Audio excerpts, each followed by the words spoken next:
Shiva recording studio उदा किशनगंज।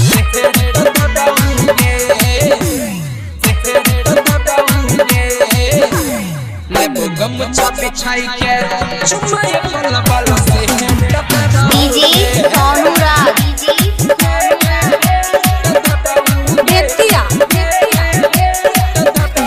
चल चल चल मल रहरी तोरा मजा देबो भरल दुपहरी।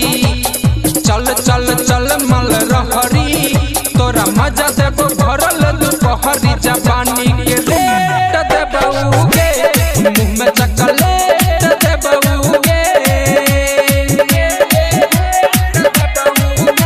जवानी के रेट देबौगे मुँह में चॉकलेट देबौगे।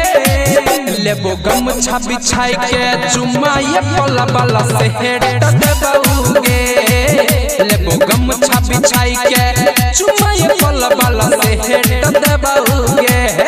लेबो गमछा बिछाई के चुम्मा ये पला बाला से हेट देबौगे।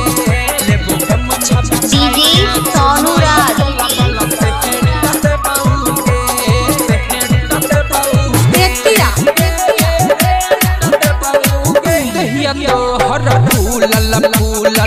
जो बंडोला बउई मान गए मरकती रछी नजर के छौरी ले भी छोरा बाके जान गए।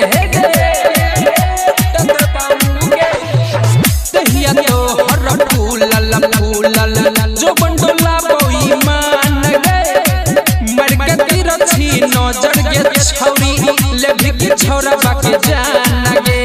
एक डेट देबौगे मिले के डेट देबौगे।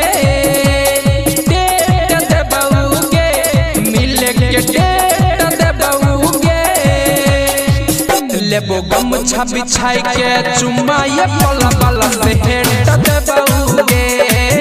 लेबो गमछा बिछाई के चुम्मा ये पला बाला से हेट देबौगे।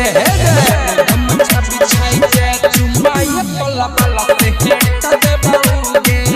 लेबो गमछा बिछाई के चुम्मा ये पला बाला से हेट देबौगे। डीजे सोनू राज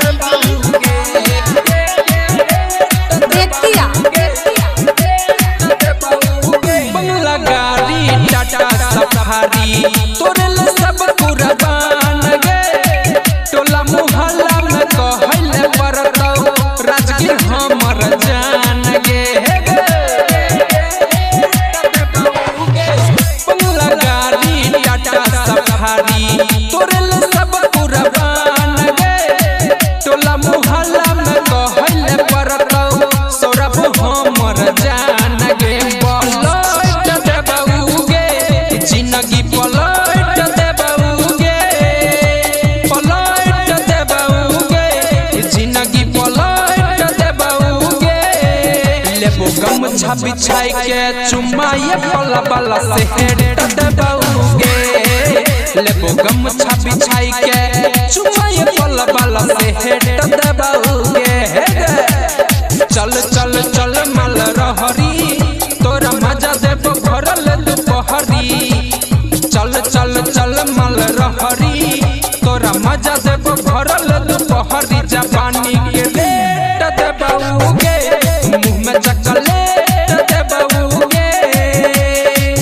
देबी गमछा बिछाई के चुम्मा ये पला बाला